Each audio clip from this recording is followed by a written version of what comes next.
All right, let's move on to our next cocktail, which is going to be with Laurie and Marieke, and looking forward to this. And they're coming live from their own bar, so I think that's going to be fun. So, you guys, tell us. Thank you for warming us up already, Michelle. That seemed like a great cocktail. And when everything is open, I want to come and see you, and you can shake me one yourself.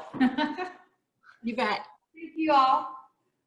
Thank you all for joining this Friday afternoon and making time for this presentation. My name is Marieke, and this is Laurie here. So Laurie has already tried to, I'm the guinea pig here, I feel like. We are. This is the first time we've made this drink. So. And I feel like if Laurie doesn't want to start selling Gouda anymore, she still can start being a bartender. I might. Yeah, definitely. So, but don't do that. No, okay? Don't even consider that. That was not even meant serious. Anyway, my name is Marieke. I'm born and raised on a 60-cow dairy farm in the Netherlands. And about 17 years ago, on 22 December, it's coming up, my 17 years ago that I came to Wisconsin. And I have to be honest, I don't think I was dreaming with a dream. I didn't came with a dream. I don't know what I landed. I still think it's the coldest place on planet Earth. And here I am on 22 December in Wisconsin. So, but I'm still here, and it must be because of the cows and the beautiful cheeses and the wonderful people. Wisconsin, America in general, truly is a land of opportunity. So when I came here, I had a bachelor degree in agriculture, but I was not sure what I was going to do here. So after a little while, being from Holland, we are really cheeseheads, just like people are over here. So I went to our small supermarket, Super Value, and I went and checked their cheese selection, and I found wonderful cheddar and Colby and these weird pieces of cheese called cheese curds, but I couldn't find Gouda. So I really started to miss my Gouda. So when people ask me, Marieke, we're gonna come visit you, what would you like? Would you like your chocolate sprinkles on your bread? So do you want your licorice? Do you want the stroopwafels, the caramel cookie wafers? I'm like, no, bring me cheese. I really want cheese. So they always brought me a lot of cheese. So, but after a while, the customs restriction got less and less, tougher and tougher. So my cheese supply got less and less. So I had a problem. And on the other hand, I really wanted to start my own business before I turned 30, and the clock was ticking. So one night I heard a cow calving when we were still living right on the farm there. I heard a cow calving. I'm like, that's it.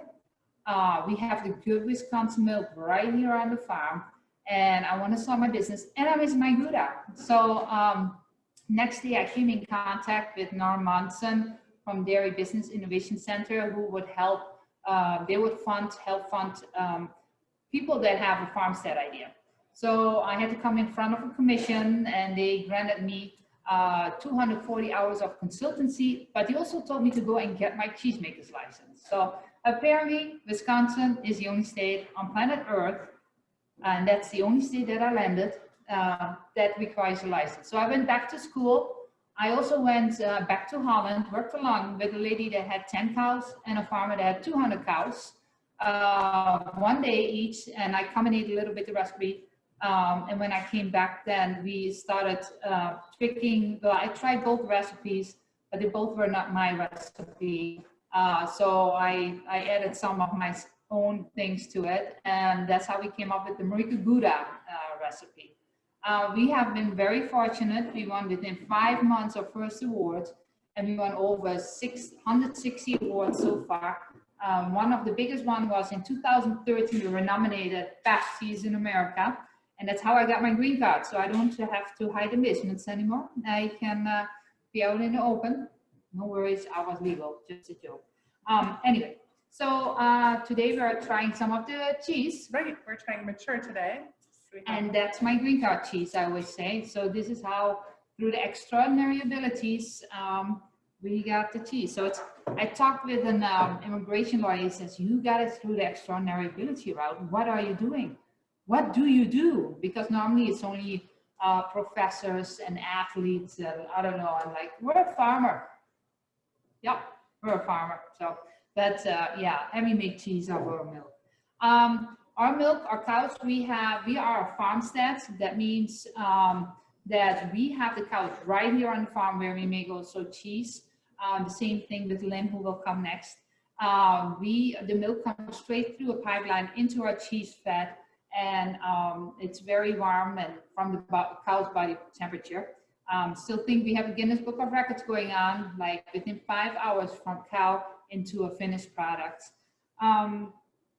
What am I forgetting so far? Sometimes. Well, I think we should talk a little bit about some cocktails. Because what else is Wisconsin known for? Yes. Wisconsin's known for Breakfast beers. Breakfast beers and their enjoyment of cocktails. So Marieke mentioned we're going to sample the mature, and we found a recipe actually online that we never tried before, and it's called a gin, and it's a gin sour. So it's going to look like this when we're done. It's a really pretty Christmas drink, kind of smells like Christmas as well. So I'm going to start showing them how to make that, and Yes, we're gonna fill in. I still want to highlight some of our cheeses, and that's why that has brought us all together today. So we are a farmstead, raw milk. We also are a female, mainly female-run facility. We do not discriminate against the guys, don't worry. But for some reason, it just happens that there are a lot of female in this building. I think through the years, we become more a team inside and outside the house. And between all those handsome cheesemakers, it's just fun to see some females in the industry too. It's a wonderful industry, by the way. There's a lot of camaraderie in the cheese industry, and I'm really enjoying it. But it's just, I'm very proud of the fact that we have 3 female licensed cheesemakers over here. So we are award-winning. We are a domestic Gouda, and I always say, if you go to a supermarket and you don't see our Gouda between the Gouda selection, then their selection isn't complete.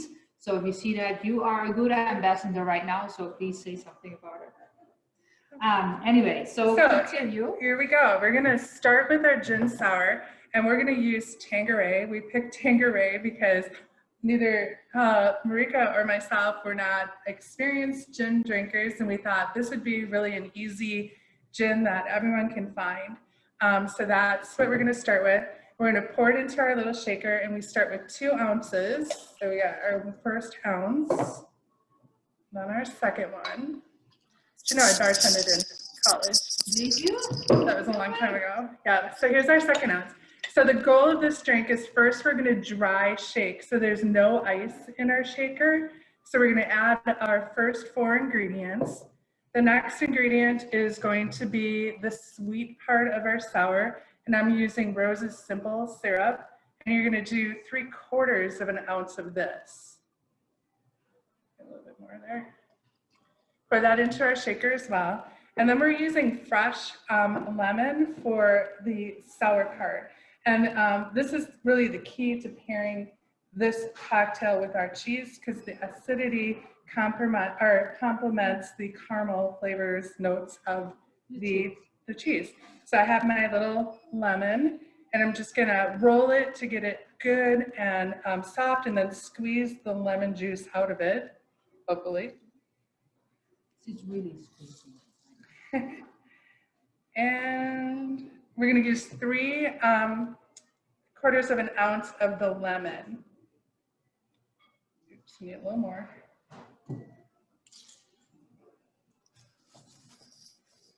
Add a few seeds.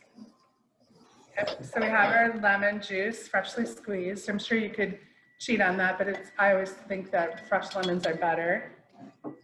Okay, now this next ingredient, I was a little uncertain, and I think Marieke questioned it as well.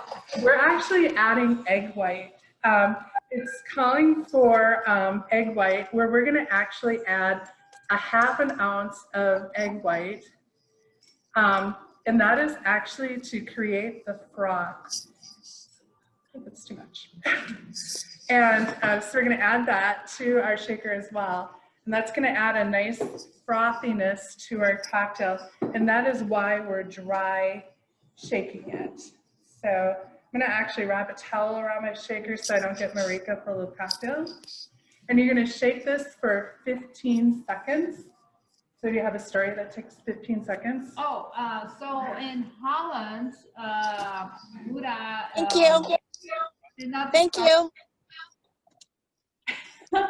Was not discovered, was not invented in the town called Gouda, but all the small farms that creameries around it would go and sell their Gouda in Gouda, and that's why Gouda is called Gouda.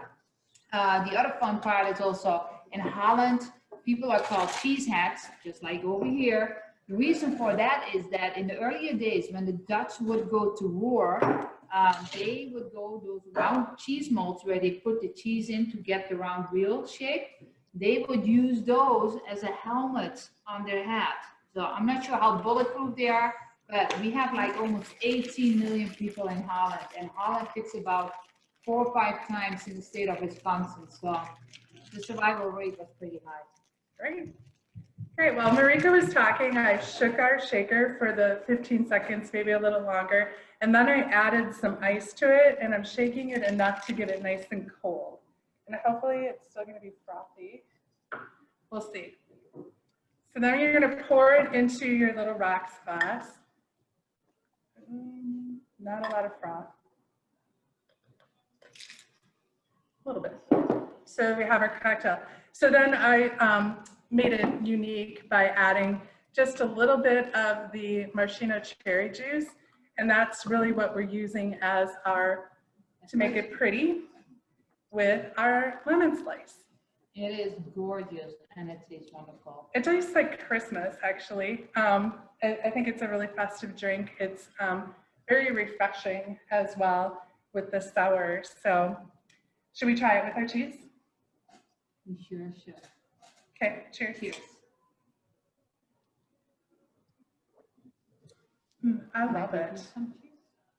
I love the lemon. I think the lemon, and if it was straight gin, I don't think I'd like it as much, but.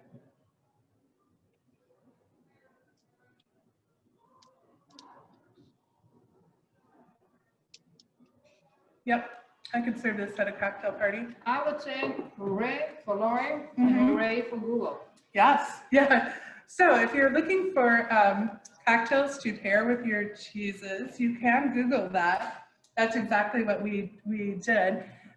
When we first were invited to do this event, Marieke actually was a bartender too. And she wanted to make this fun Dutch drink that she created while she was bartending. But we weren't certain we could find the ingredients here. So then we went to Google and put in aged Gouda and said what cocktails pair with it. And that's where we landed. And I have to say, I was 15 when I started bartending. So that was in Holland. So I don't know if that flavor profile still would hit the market. It was probably a little sweet. It sounded a little sweet based on your ingredients. Very yeah. sweet, but that confused was kind of make it better. And then we have, of course, good Gouda. Yes. Yes. So again, this is the mature Gouda. It's aged 6 to 9 months. It's our best-selling Gouda, one that most stores in your area probably carry. So make sure you pick it up for your holiday parties. Do you only eat it like this, or do you do anything with it? Do you have any application that you use our mature for? I actually, my family loves homemade macaroni and cheese, and so I'll use Gouda. We've adapted our macaroni and cheese recipe using a couple of our Goudas, both the mature and then our golden, which is our Gouda with Parmesan cultures. That happens to be a family favorite. And then we also no longer make grilled cheese with cheddar. We make grilled cheese with Gouda in our house. And that all started when our family started coming here and eating at the restaurant, and they order the grilled cheese and they're like, why aren't we doing this at home? So out went the cheddar and came the Gouda. So. And we have a ton of flavored Goudas too that actually make really amazing gourmet grilled cheese sandwiches as well. We have a bacon Gouda, which is Michael's favorite, and our I don't know if pedigree. it's your favorite, but we do like the spaghetti roll a lot. So You better like it. Yeah.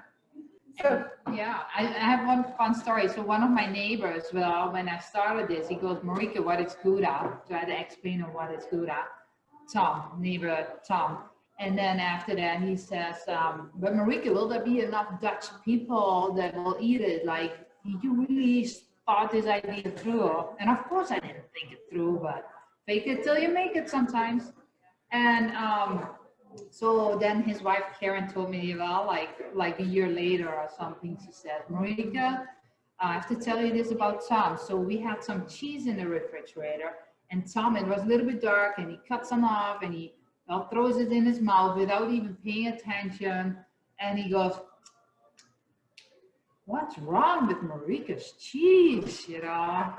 And she went, honey, that was the cheddar. Oh, so he's completely addicted. So I give him so much crap about that still. So it's so funny. So anyway, that was fun. Yeah. So we hope that you enjoy this at one of your future holiday parties. A lot of us will be doing our holiday parties like this via Zoom, unfortunately. And But just so it you know, works. if you ever want to come over, we are open to public. We get 150, 160,000 people every year that come and cuddle with the cow and snuggle with the calf. But now also can have a cocktail from Laurie. Yes, my new specialty. That was fun. You know, it's probably the longest version that I've had, but it's just as enduring and wonderful to be able to listen to you two banter back and forth.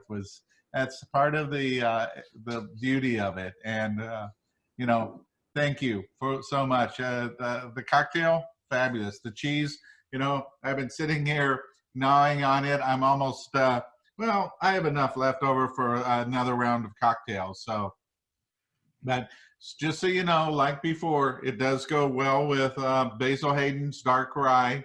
So, you know, it works just as well. From Spotted Cow. Greetings from Wisconsin. All right.